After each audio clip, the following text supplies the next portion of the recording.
Hello viewers, இனி நம்ம வீடியோல பார்த்துட்டு இருக்கேன் இந்த கோல்டன் கிராண்ட் வியூ சைட் எங்க லொகேட் ஆயிருக்குன்னு பாத்தீங்கன்னா சேலம் கார்பரேஷன் லிமிட்குள்ளே இருக்க சின்ன திருப்பதியில தான் இது எக்ஸாக்டா லொகேட் ஆயிருக்கு.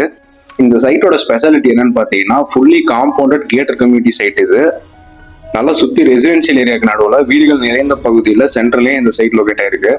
இது ஒரு DTCP and rare of good site. So உங்களுக்கு பேங்க் லோன் ஆப்ஷனும் அவைலபிளா இருக்கு. பொன்னம்மாப்பேட்டை கேட்ல இருந்தும் இந்த சைட் பக்கத்துல தான் இருக்கு. ஸோ இந்த சைட்டை பத்தி மேலும் விவரங்களை தெரிஞ்சுக்க ஸ்கிரீன்ல தெரியுற நம்பரை கான்டாக்ட் பண்ணிட்டு சைட் விசிட் பண்ணி பாருங்க. தேங்க்யூ.